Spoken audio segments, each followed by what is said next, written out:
Every excellent work deserves recognition. That is why in every field or career, there is an award. Internationally known, there is the Oscars for the film industry, the Grammys for the music industry. In the Philippines, the Filipino Academy of Movie Arts and Sciences Awards, also known as the FAMAS Awards for Film, Mixed Music Awards for Music. The KBP or Kapisanan ng mga Broadcaster ng Pilipinas Golden Dove Awards for broadcasting stations such as television and radio stations. These are just some of the prestigious award events in the Philippines. The Anvil Awards, on the other hand, is an award event annually presented by the Public Relations Society of the Philippines, commonly known as the PRSP, a recognition event for public relations in the Philippines. The PRSP is a non-profit and non-stock organization that was established on February 19, 1957 by the leading PR experts in the country. Practitioners who represent various fields such as business and industry, entrepreneurs, non-profit organizations, foundations, government, and the service sector are its members. Mr. Norman Agatep, APR, the Managing Director of Grupo Agatep, a PR firm in the Philippines and also the current President of the PRSP or the Public Relations Society of the Philippines. Isa sa mga proyekto ng PRSP or ang Public Relations Society of the Philippines ay ang Anvil Awards. So the Anvil Awards is an annual search for the best PR programs and best PR tools launched the previous year in the Philippines. So we mount this event every year, and the event aims to pay tribute or to recognize yung pinakamagagandang ginawa sa public relations sa Pilipinas noong nakaraang taon.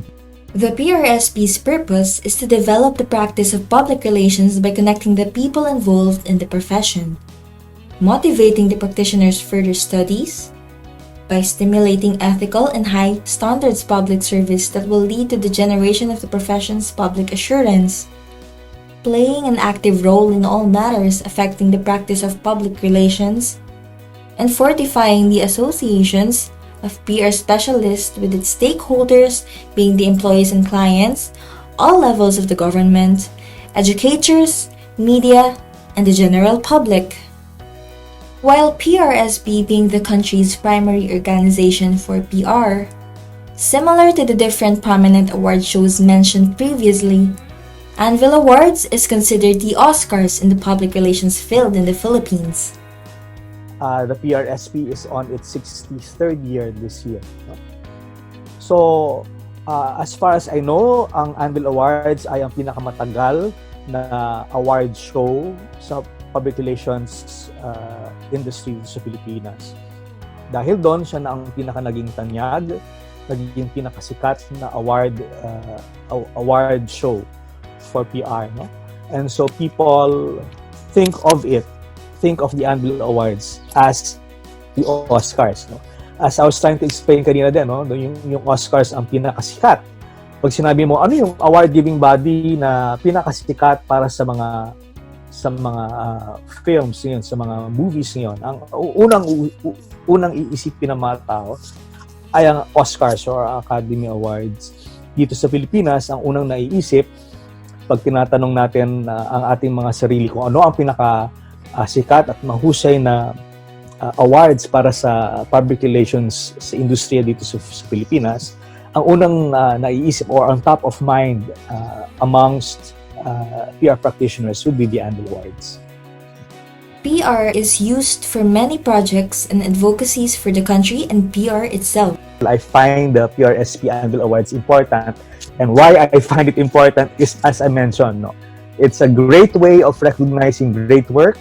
It's a pat on the back for the PR practitioners who did that great work, and it's a way to inspire other PR practitioners to do equally, if not even better work. It documents what happens during the year. So by showing the best work, PR work for the year, nababalikan natin yung mga nangyari. For example, I'm very sure that for next year's awards, there will be many PR programs that were designed because of the crisis, the pandemic that we are in. The Anvil Awards has standards and deadlines when entering. Each must be met in order to qualify. So naka-chronicle yung mga naging importante sa buhay ng Pilipino. No? When, for example, Typhoon Yolanda was in the country, very soon, no, after the event, after the big crisis that our country experienced, many brands and many PR practitioners executed programs that would help those who were affected by the calamity. So naging milestone work nila yon, no?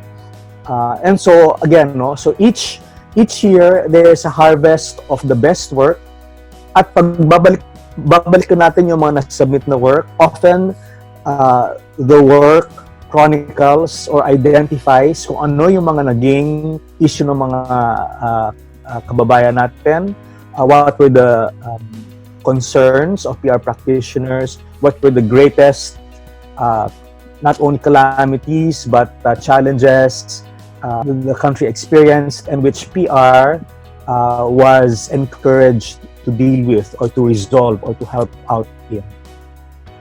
Aside from content and impact, Anvil Awards approves of PR tools in multimedia's creativity and innovativeness, user-friendliness, and technical excellence.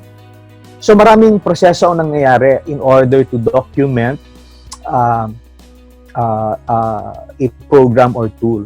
So when you enter a PR program sa Anvil Awards, you're required kasi, no, to describe what the project is, to identify what your objectives are, what your project aimed to achieve, no? And then describe how you achieved that, what you aim to achieve, and then you have to prove that you achieved what you aimed for. You've got to describe the challenges in mounting that activity, and then describe as well the process you went through in mounting that activity, and then show the results, proving that you achieved objectives that you set forth at the start of the program. This event also motivates PR practitioners and professionals to further extend their creative ideas and competence. Public relations is doing good for the public, no? Finding projects that will benefit various publics. The more we encourage companies to create programs for PR, no, the more programs there will be out there to help the general public. So because of these awards, companies are encouraged to do more programs that will benefit more people. It's good to be working for a company that you know has contributed to society, has been helping the public, and has been winning awards for all that good work. We have representatives from different sectors. So sometimes there's somebody from government, from the academe. So you will have several PR teachers, for example, who are also part of the jury. Sometimes religious organizations. Sometimes from the various publics that are being served, no? Pwedeng senior citizen. So multi-sectoral, no? Sa PR tools, I think may 5 categories din. And then there is either a silver or gold winner. Silver or gold winner sa PR programs, no? So maraming silver, maraming gold sa PR programs, marami ring silver, maraming gold sa PR tools. Then amongst all of the gold in PR program, pipili ng pinaka okay, pinaka natatangi, and that becomes the grand Anvil winner.